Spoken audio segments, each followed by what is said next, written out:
Early in the 21st century, communities all over the planet sensed a kind of urgency of the undoing of ways of living and dying.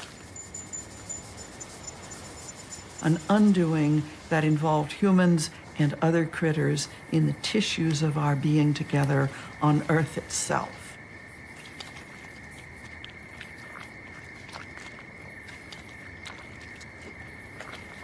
Somehow a kind of wave of feeling and action and thinking and motion began to sweep the earth in a very particular sense. Communities of 150 to 500 people began to form with each other, either from already being in place, but finding each other and coming together with intensities that were practiced in quite new ways, or moving from one place to another.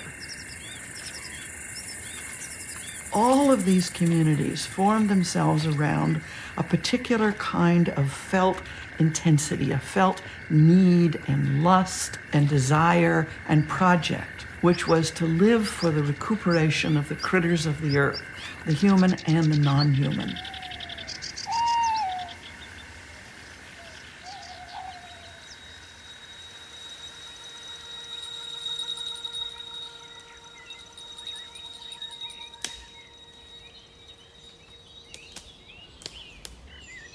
To somehow cultivate the arts of living on a damaged planet, to be those who came to recuperate and restore where they could, as communities who either already lived or moved to damaged lands, to be communities of care and concern.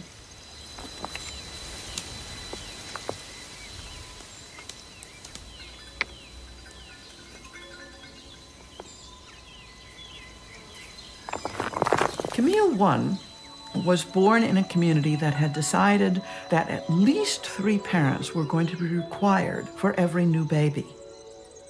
And having a baby was not something someone could just decide to do. It was rather a collective decision, so that folks who wanted to bear babies or bring babies into the world might well have to wait or might never be able to do so, but they could participate as parents in a family raising a baby.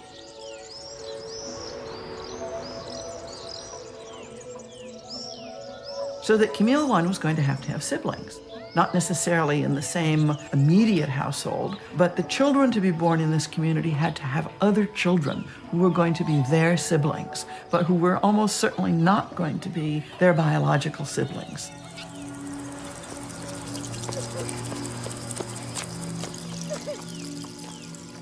So the reproductive choice for the person who would bear the pregnancy, whether that person was a male or a female person in the beginning of this process, whoever bore the pregnancy to birthing had a particular kind of reproductive choice, which was to choose a symbiont, another critter who was to be in symbiosis with the human baby for the lifetime of that baby.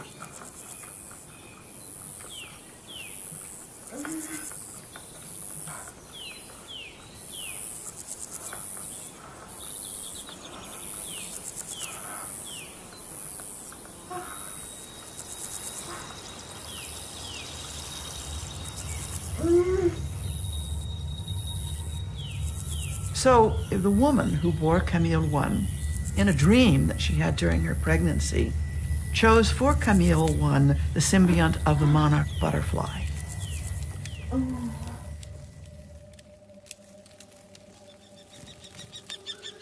Monarch butterflies had part of their range in the area where this community had settled down.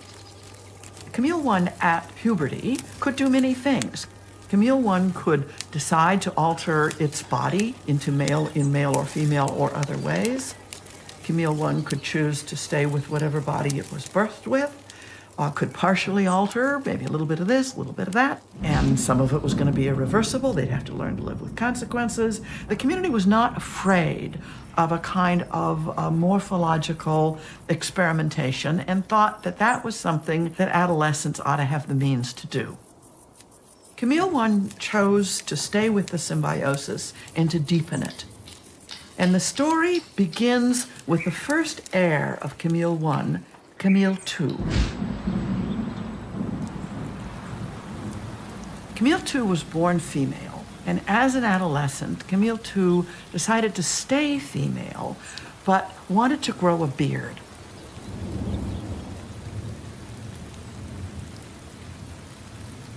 In Camille 1's lifetime, the symbiotic relationships were not yet at a molecular level. Biological sciences, the technobiological sciences of the community had developed in such a way that by the time Camille 2 was born, it was possible and indeed desirable in the community for the symbionts and the human beings to share bodily substance and to share genetic substance.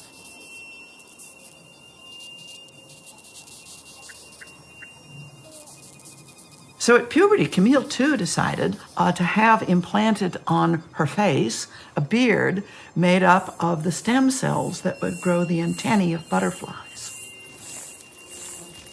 So that Camille 2 had a face full of the antennae of butterflies. And the antennae could sense, could taste the air, taste the foods.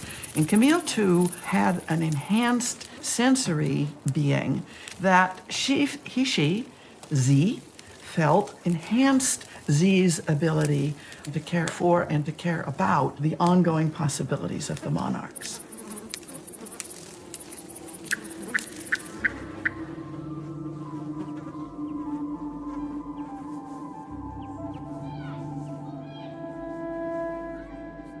By Camille 2's generation, the kids were doing skin implants of stem cells to build patterns on their skin that were the patterns of the insects and the critters that they were taking care of. So they would do, their dance raves and drug scenes and all the rest. They had various kinds of light shows and really, some of the ones that were symbiotically banded to the octopus and the squid had the chromatophores in their skin. So when they got sexually excited, they would pulse the same way that the squid and the cuttlefish and the octopus would pulse. They could do these amazing light shows with their skin. So there was a kind of playfulness around this caring.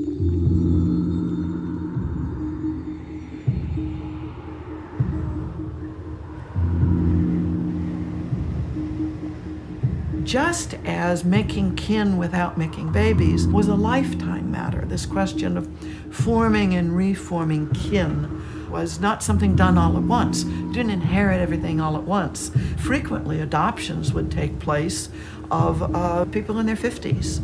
Families would form and reform and perhaps redo their houses and rewrite their instruments of financial joint responsibility.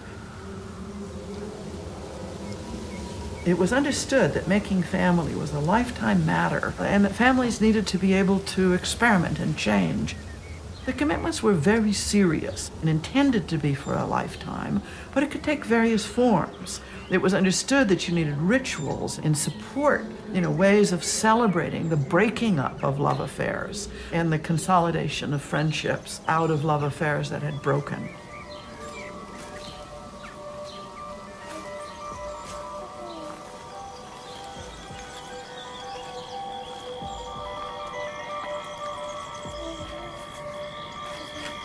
Of course, there were terrible mistakes made. It was understood that there would be a lot of suffering in this. But the communities felt that they were the children of compost. They were staying with the trouble. They were here to somehow build the cat's cradle games that would make flourishing, ongoing possible.